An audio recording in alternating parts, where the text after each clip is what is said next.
ഇന്ത്യയിലെ ഒരു യൂണിയൻ ടെറിട്ടറിയാണ് ലഡാക്ക്. ലഡാക്കിലും ജമ്മുകശ്മീരിലുമൊക്കെ കണ്ടുവരുന്ന ഒരിനം ആടാണ് പഷ്മിന ഗോട്ട്. അവിടുത്തെ തണുപ്പുള്ള കാലാവസ്ഥയെ അതിജീവിക്കാൻ കഴിവുള്ള ഒരിനം ആടാണ് ഇത്. ഈ ആടിന്റെ രോമത്തിൽ നിന്ന് ഉൽപ്പാദിപ്പിക്കുന്ന ഫൈബറാണ് പഷ്മിന.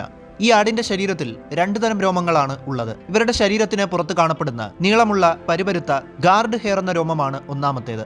അതിനോടൊപ്പം ഗാർഡ് ഹെയറിന്റെ അടിയിലായി കാണുന്ന മൃദുവായ രോമമാണ് പഷ്മിന ഫൈബർ. തുണിത്തരങ്ങളുടെ നിർമ്മാണത്തിനായി ഈ ഫൈബർ ഉപയോഗിക്കുന്നു. പഷ്മിന പോലെ ടിബറ്റൻ ആന്റിലോപ്പ് എന്ന മാനിന്റെ രോമത്തിൽ നിന്നും ഉണ്ടാക്കുന്ന വിലപിടിപ്പുള്ള മറ്റൊരു ഫൈബറാണ് ഷാത്തൂഷ്. കാശ്മീർ ആടുകളുടെ രോമത്തിൽ നിന്നും ഉൽപ്പാദിപ്പിക്കുന്ന ഫൈബറാണ് കാശ്മീർ. ഇത്തരത്തിൽ പഷ്മിന പോലെയുള്ള തുണിത്തരങ്ങൾ നെയ്തെടുക്കുന്ന ഹിമാചൽ പ്രദേശിലെ ഒരു നെയ്ത്തുശാലയാണ് ഇത്. കണ്ടില്ലേ, ഇതൊക്കെയാണ് അവിടുത്തെ ഉപകരണങ്ങൾ. തുണി നെയ്യാൻ ഉപയോഗിക്കുന്ന നൂലുകൾ കറക്കി ചുറ്റി എടുക്കാനുള്ള വലിയ ചക്രങ്ങളുള്ള ഒരു ഉപകരണമാണിത്. അതോടൊപ്പം തുണികൾ നെയ്യുന്നതിനു വേണ്ടിയുള്ള തറികളും ഉണ്ട്. ഇവിടെ ഷാളുകളും പുതപ്പുകളും ബെഡ്ഷീറ്റുകളും മറ്റ് തുണിത്തരങ്ങളുമെല്ലാം ഇത്തരത്തിൽ നെയ്തെടുക്കുന്നുണ്ട്.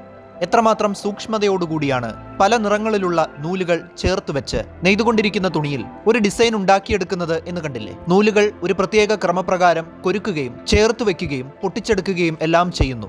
ചുവപ്പും വെള്ളയും പച്ചയും മഞ്ഞയും ഓറഞ്ചും ഉൾപ്പെടെ നിരവധി നിറങ്ങളിലുള്ള നൂലുകൾ നെയ്ത്ത് യന്ത്രത്തിന്റെ ഒരു മൂലയ്ക്ക് തൂക്കിയിട്ടിരിക്കുന്നു. ഇത്തരത്തിൽ ഹിമാചൽ പ്രദേശിലെ കുളുവിലും മണാലിയിലും ഒപ്പം ജമ്മു കാശ്മീരിലുമൊക്കെ ഇത്തരം പഷ്മിന നെയ്ത്തുശാലകൾ ധാരാളമുണ്ട്. പേരിൽ പഷ്മിന ഉണ്ടെങ്കിലും അത് 100% പഷ്മിന ആയിക്കൊള്ളണമെന്നില്ല. മറ്റ് ഫൈബറുകൾ ചേർത്തുകൊണ്ടുള്ള കലർപ്പുകളും ഉണ്ട്. എത്രമാത്രം കൈയടക്കത്തോടുകൂടിയാണ് താൻ നെയ്തുകൊണ്ടിരിക്കുന്ന ഓരോ തുണിയിലും ഇവർ പല നിറത്തിലുള്ള വരകളും ചിത്രങ്ങളും നെയ്തു ചേർക്കുന്നത് എന്ന് നോക്കൂ. കണ്ടിരുന്നു പോകും.